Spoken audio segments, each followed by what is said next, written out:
Assalamualaikum warahmatullahi wabarakatuh. Perkenalkan, nama saya Nadia Febiani Chandra dengan NIM 150 36 270. Di sini saya ingin mempresentasikan tentang media pembelajaran berbasis PowerPoint dari aplikasi perangkat lunak dan perancangan interior gedung dengan judul Prinsip-prinsip Desain Interior.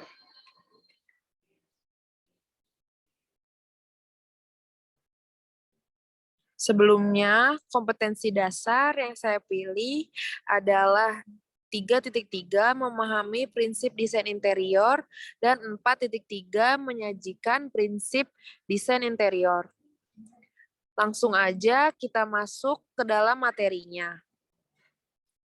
Apa sih desain interior itu? Desain interior adalah ilmu yang mempelajari perancangan suatu karya seni yang ada di dalam suatu bangunan dan digunakan untuk memecahkan masalah manusia. Perancangan interior rumah meliputi bidang arsitektur yang memiliki ruang lingkup bagian dalam suatu bangunan.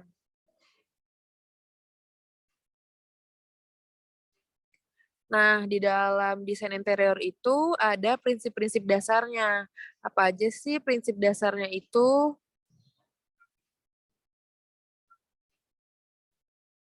Yang pertama, prinsip dasarnya adalah unity and harmony. Unity and harmony adalah suatu ruangan yang dianggap sebagai suatu kesatuan di mana semua elemen yang ada saling melengkapi dan berkesinambungan satu dengan yang lainnya, sehingga menghasilkan komposisi yang seimbang.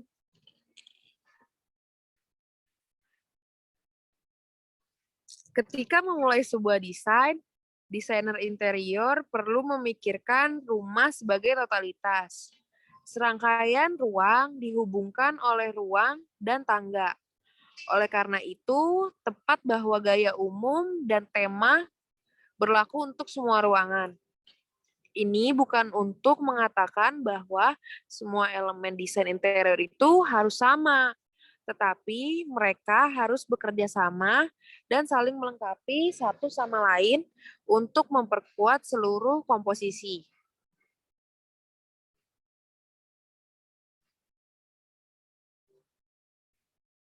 Berikut ini adalah contoh dari unity and harmony dalam suatu ruangan.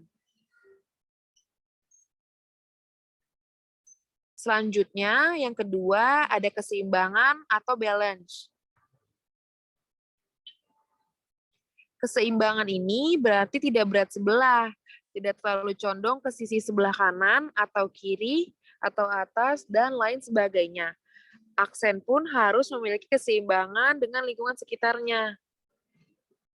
Dalam keseimbangan ini terbagi menjadi 3, yaitu ada simetris, asimetris, dan radial.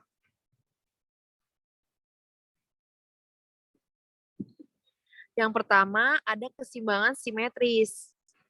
Nah, keseimbangan simetris ini terjadi apabila berat visual dari elemen-elemen desain terbagi secara merata baik dari segi horizontal maupun vertikal.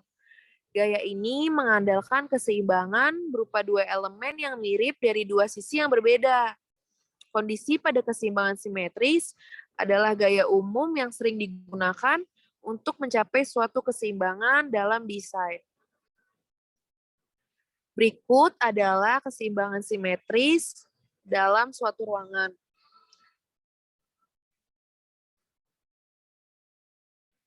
Yang kedua, ada keseimbangan asimetris. Nah, keseimbangan asimetris ini terjadi ketika berat visual dari elemen desain tidak merata di poros tengah halaman. Gaya ini mengandalkan permainan visual seperti skala, kontras, warna untuk mencapai keseimbangan dengan tidak beraturan. Seringkali kita kita melihat sebuah desain dengan gambar yang begitu besar diimbangi dengan teks yang kecil, namun tetap terlihat seimbang karena pemilihan kontras, warna, dan lain sebagainya. Nah, berikut adalah contoh keseimbangan asimetris dalam suatu ruangan.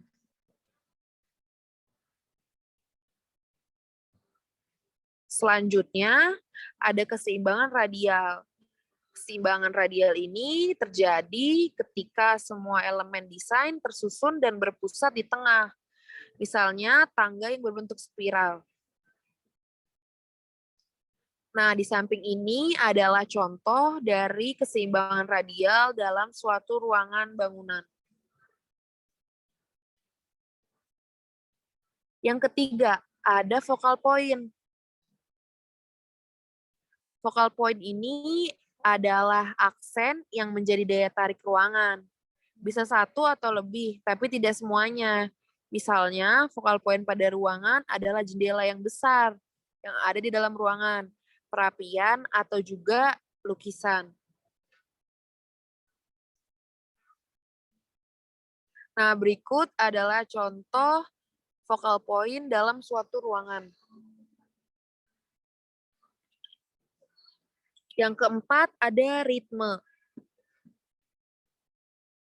Ritme adalah semua pola pengulangan tentang visual. Ritme ini didefinisikan sebagai kontinuitas atau pergerakan yang terorganisir. Berikut ini adalah contoh ritme dalam suatu ruangan.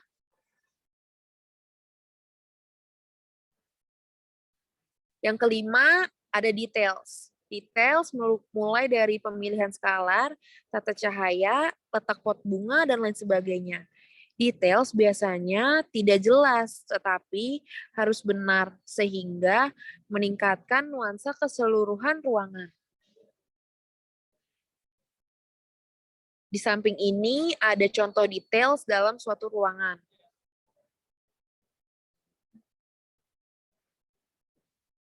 Yang keenam, ada skala dan properti. Skala dan properti ini adalah kedua prinsip desain yang berjalan beriringan, karena keduanya berhubungan dengan ukuran dan bentuk. Sebenarnya masih berhubungan dengan konsep keseimbangan dan aksen yang telah dipaparkan sebelumnya. Namun kali ini lebih kepada ukuran. Misalnya ukuran kursi tamu dan ukuran meja tamu yang seimbang. Apabila mejanya terlalu tinggi, maka penggunaan kursi akan merasa tidak terlalu nyaman dengan desain meja tersebut.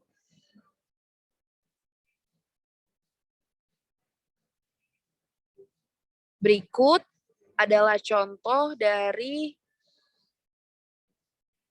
desain dan properti dalam suatu ruangan. Yang ketujuh, ada warna. Warna ini adalah unsur yang memegang peran penting dalam menghasilkan nuansa dan mood dari suatu ruangan.